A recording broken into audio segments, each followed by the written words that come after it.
Mozambique's second city, Beira, is making an effort to clean up its environment. The city produces around 300 tons of waste every day, but has a very precarious waste management system. One recycling association is trying to keep the streets clean with a little help from the residents. CGTN's Vuldi Carolso has that story. When Alfonso Masinge lost his job last year, this became a lifeline. The spot where he brings the trash he collects on the streets. On good days, he'll find around 12 kilograms of rubbish. For that, he'll earn $2. My day starts at 5 o'clock in the morning. I go around the bins in town because that's the time people dump their waste. I wash it, mark it, and then by 11 o'clock, I arrive at the eco point to sell it. Sometimes it's not enough, but I don't want to beg, and this helps feed my family and also protects my pride. Mozambique's Recycling Association, AMOR, is responsible for putting up the recycling points. The sea is the first place where all the waste of the city are going. Like when it's raining, everything's going to the sea, and if you walk a little bit around, you're going to see that the sand is full of trash. So yeah, this is one part. And the second part is because Beira is under the level of the sea. So it's a city that has a really specific relationship with water, because as soon as it's getting rainy, we have floods in different parts of the city. So right now the municipality is working on the rehabilitation of the drain throughout the city, and we want to help this process, like doing more raising awareness about the relationship between the floods and the way that people manage their waste. The waste collected by Masinge and the hundreds of other waste pickers ends up here, Beira's only recycling plant. Tons of plastic that would have ended up in the sea is collected, put into a grinder, turned into a fine dust that will eventually be sold to make other products. I like it to do this job because in my professional I can see it's very good to help the people. Sometimes the people didn't have a job. He looking for the waste. He come by, he have something. The country not coming dirty, so we take the waste. We're doing material. And while the streets and drains in the city are cleaner thanks to these efforts, there's a lot more waste that simply ends up on the dump. Vuldi Carolso, CGTN, Beira, Mozambique. And as we mentioned earlier, 7,000 delegates, including heads of state and ministers, are expected to attend the third United Nations Environment Assembly, which has kicked off this Monday here in Nairobi. The key meeting aims at finding solutions to combat the pollution problem, with the theme being towards a pollution-free planet. And for more perspective on this, we have Dr. Richard Munang in studio. He is the Environment and Regional Climate Change Coordinator at UNEP. Dr. Munang, thank you for your time. Thank you, Robin. And my first question has to be, is protecting the environment too high a price for developing nations who are very keen to exploit any available natural resource to pay? Yeah, thank you very much for having me in studio, Penina. We are actually 2 years into implementing the Sustainable Development Goals, where head of states and governments in 2015 adopted to address issues of social inequality, issues of unemployment, issues of food insecurity, and also issues of pollution and land degradation. But today, the question of environment protection at a higher price is environment would not be at a higher price if there was no pollution, if there was no land degradation. And let's face this, as we're speaking today, the entire globe is spending $4.9 trillion US as a result of greenhouse gas pollution. And right down here in the African continent, every year the continent is spending $15 billion US, and this is projected to go up to $50 billion US as a result of the greenhouse gas pollution. And when it comes to indoor and outdoor pollution, the world is spending $5.3 trillion US, and the African continent is spending 400 billion US dollars, almost about 712,000 citizens dying as a result of indoor and outdoor pollution. When it comes to land degradation, the world is actually losing 10.6 trillion US dollars, which is almost equivalent to 17% of the entire global GDP. And in the African continent, the continent is losing 68 billion US dollars. So when you put this in perspective vis-a-vis the implementation of the Sustainable Development Goals, protecting the environment is not just the right thing to do, but it is the imperative that needs to be addressed if actually no one is to be left behind as enshrined in the Sustainable Development Goals. And these are huge numbers that you're talking about. So what more can be done by individuals such as you and I, as well as organizations, to protect the environment? The Paris Climate Change Agreement, which was adopted in December 2015, Section 5, clearly stipulated that action should involve each and everybody, state and non-state actors, individual citizens, civil societies, NGOs, policymakers, women and youth groups. All these, including the private sector, everyone have a role to play. And also in Agenda 2030 of the Sustainable Development Goals, Goal 17 stipulates that inclusive partnerships is quite a necessary imperative.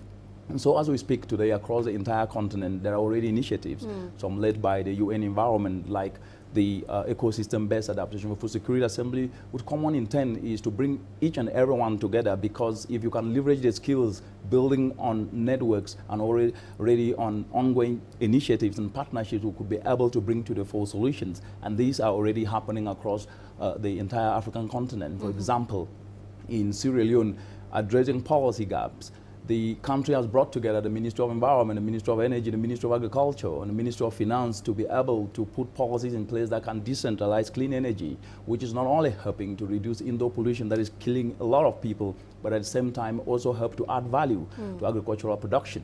So the examples are glaring, and people, citizens across the continent have been brought together to address this common challenge, pollution, to ensure that people and planet have prosperity. And in light of what you've just said, for those who are very mindful of harmful practices against the environment and want to move away from that, what economic benefits exist perhaps in things such as the climate change reversal policies and action plans? What benefits can they derive from that?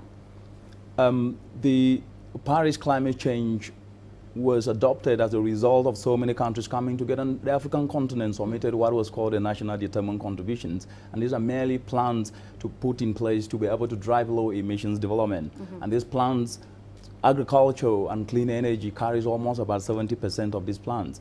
And more so, what is good for the planet is also good for business. Right. And if you take the African continent, there are what we call catalytic sectors, what the continent actually have in abundance. It's agricultural land, which is 65% uncultivated arable land in the entire globe. It is the sun, which the continent have in abundance. But if you look at the food insecurity issue in the continent today, 240 million citizens are going to bed hungry. And this is as a result of also inefficiency in the entire growth system that is costing the continent 48 billion. And this is because there's no value addition. So adding value using clean energy, which is in abundance in the continent. If you take solar, if you take wind, if you take geothermal, take hydro. So what needs to be done at the moment is that climate action or environmental action is actually an investment opportunity that can be able to create the jobs, not just for citizens, but most especially for the youth who are currently 60% unemployed today.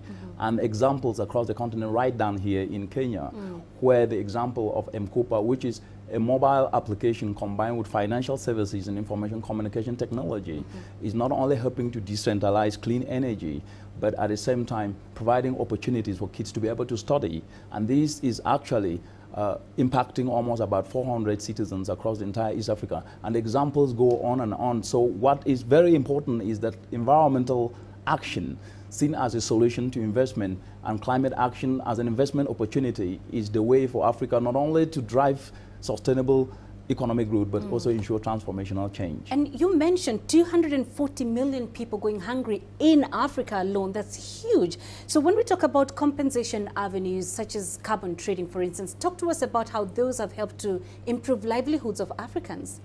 With a changing climate today, there are a lot of international instruments, especially when it comes to finance. carbon trading being one of them, but more importantly, if you look at the cost of implementing climate action in the African continent, today Africa needs 15 billion every year.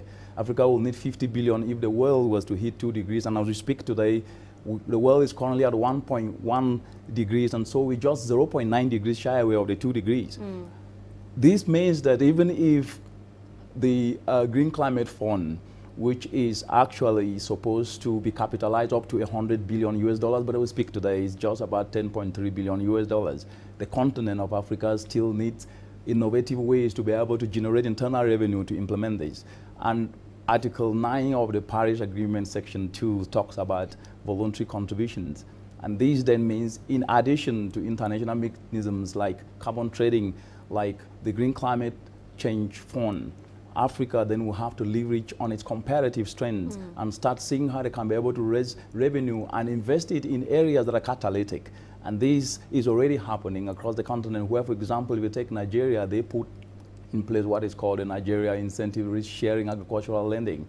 But working with the UN environment, the integration of clean energy and also nature-based actions that are not only going to reduce the risk in the agricultural system to avert crop failure, but it's helping incentivize private sector investment, especially finances into the agricultural sector, but doing so with aim to ensure that clean energy can be uptake, and that will not only reduce pollution, but will help catalyze investment. So in a nutshell, finances to drive low emissions development in the African continent and reduce indoor and outdoor pollution and reduce ecological degradation will come when environment and climate change is seen as a solution and more so as an investment opportunity. I mean, that is obviously going to take a bit of time before the continent starts to see the benefits. But talk to us a little bit more about that. What African authorities, or African governments, I should say, can do to cushion the population against climate change risks such as drought that we are already seeing now. What can be done?